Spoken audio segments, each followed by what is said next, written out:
Taste the Daily.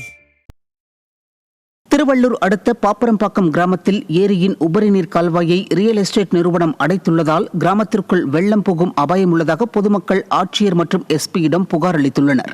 இந்த கிராமத்தில் உள்ள மாரங்கேணி ஏரியின் உபரிநீர் கால்வாய் வழியாக வெளியேறி செம்பரம்பாக்கம் ஏரியை சென்றடைகிறது.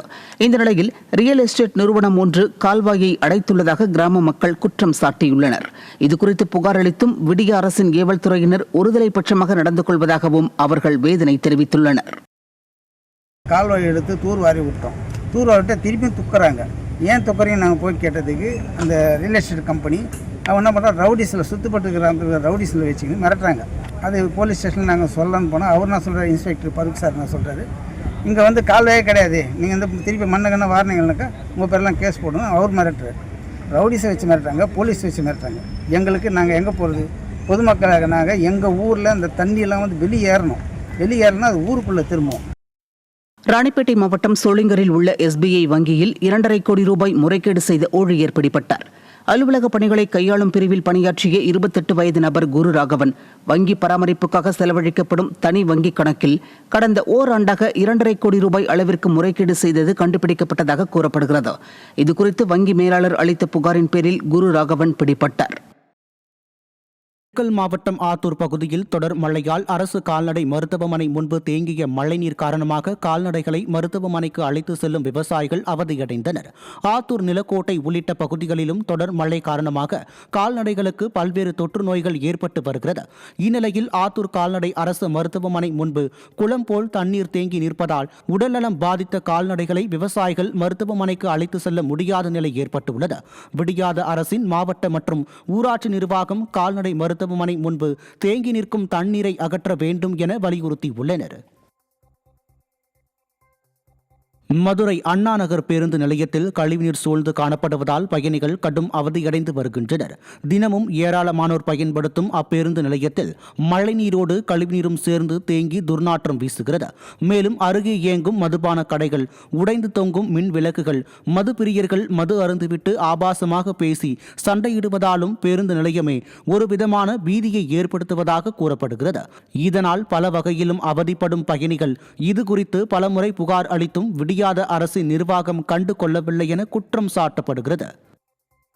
ஸ்மெல் வருது, ரொம்ப சாக்கடை தண்ணியும் மழை தண்ணியும் சேர்ந்து அந்த குப்பையில இருக்கிற அழுக்கெல்லாம் சேர்ந்து வந்துடுது. அங்க இருக்கிற நிறைய பாக்டீரியாஸ் கிருமிகள்லாம் சேர்ந்து வரனால நம்மளுக்குலாம் ரொம்ப இதாகிடுது. ஸோ மழை காரணமாக கொஞ்சம் நீட்டாக இருந்தால் நல்லாயிருக்கும். இந்த அண்ணா நிலையத்தில் உள்ள பஸ் ஸ்டாண்டு, ஸோ இது வந்து அந்த குப்பை இது கொஞ்சம் பக்கத்தில் இருக்கிறனால அதோட தண்ணியெல்லாம் மிங்கிள் ஆகி கிருமி தொற்றுலாம் நிறைய வருது. பெரம்பலூர் மாவட்டம் எலம்பலூர் அரசு மேல்நிலைப் பள்ளியில் நடக்கும் நிதி முறைகேடுகளை கண்டித்தும் அடிப்படை வசதிகளை ஏற்படுத்தி தராத பள்ளி கல்வித்துறையை கண்டித்தும் திமுகவின் கூட்டணி கட்சியின் சங்கத்தினரே ஆர்ப்பாட்டத்தில் ஈடுபட்டது ஸ்டாலின் அரசின் நிர்வாக லட்சணத்தை வெளிக்காட்டியுள்ளது. பள்ளியில் தமிழ் முக்கூடல் விழா கடந்த 4 ஆண்டுகளாக நடத்தப்படாமல் முறைகேடாக பணம் எடுக்கப்பட்டதாகவும், பெற்றோர்களை தகாத வார்த்தைகளை பேசி பள்ளியில் மாணவர் சேர்க்கை செய்யாமல் விரட்டியடிக்கும் பள்ளி தலைமை ஆசிரியர் மீது துறை ரீதியான நடவடிக்கை எடுக்க வேண்டும் உள்ளிட்ட பல்வேறு கோரிக்கைகளை வலியுறுத்தியும் மாவட்ட ஆட்சியர் அலுவலகம் முன்பு கண்டன ஆர்ப்பாட்டம் நடைபெற்றது. தருமபுரி மாவட்டம் பாப்பிரெட்டிப்பட்டி திமுக பேரூராட்சி தலைவரை பதவி நீக்க கோரி சொந்த கட்சியினரே ஆட்சியரிடம் மனு அளித்ததால் பரபரப்பு ஏற்பட்டது. பாப்பிரெட்டிப்பட்டி பேரூராட்சி தலைவரான மாரி என்பவர் மக்களுக்கு தேவையான குடிநீர், சாலை, கழிவுநீர் கால்வாய் வசதிகளை ஏற்படுத்தி தராமல் தான் ரியல் எஸ்டேட் செய்து வரும் இடங்களில் மட்டும் பேரூராட்சி நிதியிலிருந்து அனைத்து வசதிகளையும் செய்து கொள்வதாக கூறப்படுகிறது. எனவே அவர் மீது ஏற்கனவே நம்பிக்கையில்லா தீர்மானம் நிறைவேற்றப்பட்டிருக்கும் நிலையில் தலைவர் பதவியிலிருந்து நீக்க வேண்டுமென ஆட்சியரிடம் திமுக மன்ற உறுப்பினர்கள் மனு அளித்தனர். இதன் மூலம் திமுகவின் உட்கட்சி பூசல் அம்பலமானதாக மக்கள் அதிருப்தி தெரிவித்தனர். மாரி அவர்கள் முதல்ல ரியல் எஸ்டேட் பிஸ்னஸ் செய்து வருகிறார். மக்கள் 400-500 குடியிருப்புகள் உள்ள இடங்களில் கூட தார் சாலையோ சிமெண்ட் சாலையோ அமைக்கவில்லை. 3 வீடு 4 வீடு இருக்கும் இடத்திலெல்லாம் தார் சாலைகள் தான் போடப்பட்டு இருக்கிறது. இதேபோல் பல விஷயங்கள் அவர் செய்து அவர் வார்டில் உள்ள குறைகளை தீர்ப்பதை விட அவர் சொந்த குறைகளை தான் தீர்த்து கொண்டு இருக்கிறாரே தவிர மக்கள் பணிகள் செய்ய முடியவில்லை. நீலகிரி மாவட்டம் முதுமலை புலிகள் காப்பகத்துக்கு அருகில் உள்ள மாவனல்லா கிராமத்தில் புலி தாக்கி பழங்குடியின மூதாட்டி உயிரிழந்தார். வழக்கம் போல தனது கால்நடைகளை மேய்ச்சலுக்கு அழைத்து சென்ற நாகி அம்மாளை புதரில் மறைந்திருந்த புலி திடீரென ஆக்ரோஷமாக தாக்கியதில் அவர் பரிதாபமாக உயிரிழந்தார். புதர் பகுதிக்குள் இழுத்து சென்ற மூதாட்டியின் உடல் மீட்கப்பட்ட நிலையில் புலியை உடனடியாக பிடிக்க வேண்டும் என்று வனத்துறைக்கு கிராம மக்கள் கோரிக்கை விடுத்துள்ளனர். கன்னியாகுமரி மாவட்டம் நாகர்கோவில் இரணியல் பிரதான சாலையை இணைக்கும் நுள்ளிவிளை ரயில்வே மேம்பாலத்தை இடிக்க எதிர்ப்பு தெரிவித்து பொதுமக்கள் எதிர்ப்பு கூட்டம் நடத்தினர். குமரி திருவனந்தபுரம் இரட்டை ரயில்பாதை பணிகளுக்காக நுள்ளிவிளை ரயில்வே மேம்பாலத்தை இடித்து புதிய பாலம் அமைக்க ரயில்வே நிர்வாகம் முடிவு செய்துள்ளது. இந்த நிலையில் புதிய மாற்றுப்பாதை அமைக்காமல் மேம்பாலத்தை இடிக்கக்கூடாது என கோரி ரயில்வே நிர்வாகத்திற்கு எதிராக 500க்கும் மேற்பட்ட பொதுமக்கள் எதிர்ப்பு கூட்டம் நடத்தினர். அப்போது மாற்றுப்பாதை அமைக்காவிட்டால் 40 கிராம மக்கள் 10 கிலோமீட்டர் சுற்றி செல்ல நேரிடும் என அவர்கள் தெரிவித்தனர். கரூர் வெண்ணெய்மலை பகுதியில் ஸ்ரீ பாலசுப்பிரமணிய சுவாமி கோவிலின் இனாம் நில விவகாரத்தில் தங்களை ஆக்கிரமிப்புதாரர்கள் என்று கூறுவதாக பொதுமக்கள் குற்றம் சாட்டுகின்றனர். கோவில் இனாம் நிலத்தில் வசித்து வரும் குடியிருப்புகளுக்கு சீல் வைக்கும் பணியை இந்து சமய அறநிலையத்துறை கடந்த 20ஆம் தேதி மேற்கொண்டபோது போராட்டத்தில் ஈடுபட்ட முன்னாள் அமைச்சர் MR விஜயபாஸ்கர் கைது செய்யப்பட்டார்.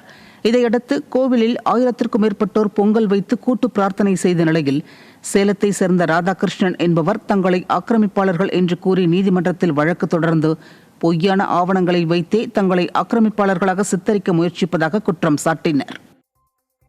எங்களுடைய ஆவணங்கள் எங்ககிட்ட முறையானதா இருக்கு. ஆனா இப்ப சேலத்தை சேர்ந்த ஒரு தனிநபரோட ராதாகிருஷ்ணன் அப்படிங்கிற ஒரு தனிநபர் கோர்ட்ல கேஸ் இருக்கிறதுனால இப்ப எங்களை எல்லாம் இவங்க ஆக்கிரமிப்புதாரர்கள் அப்படின்னு அவரு சொல்லிட்டு இருக்காரு. ராதாகிருஷ்ணன் சுப்ரீம் கோர்ட்டோட மெயில தான் இருக்காங்க, மெயில தான் இருக்கு. அவரு மேலேயே ஏகப்பட்ட கேஸ் இருக்கு.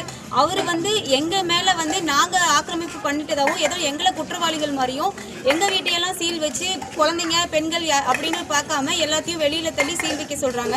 இதுல நமக்கு சப்போர்ட் பண்ண வேண்டிய நீதிமன்றமே அவங்க பேச்சை கேட்டு அவங்க பேர்ல ஆக்ஷன் எடுக்கிறத விட்டுட்டு என்னதுன்னு டீட்டெயில்ஸ் இல்லாம எங்க கிட்ட நீங்க வெளியே போங்க அப்படின்னு அவங்க ரூல்ஸ் ஃபாலோ பண்ற மாதிரி இருக்கு. இன்னொன்று என்னன்னா நாங்க முறையா என்ன ஜட்ஜ்மெண்ட் வருதோ அதை ஃபாலோ பண்ணுவோம். ஆனா அவங்க நிலுவையில கேஸ் இருக்கும்போது ஏன் எங்களை வெளியில போக சொல்றாங்க?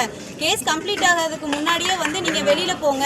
நடுவுல என்ன சொல்றதுன்னா வாழ்வா சாவாங்கிற கட்டத்துல எங்களை தள்ளி விட்டுட்டாங்க. ஒரு டெய்லி வர்றது டெய்லியும் போறது அப்படிங்கிற மாதிரி ஒரு பயத்திலேயே நாங்கெல்லாம் வாழ்ந்துட்டு இருக்கோம்.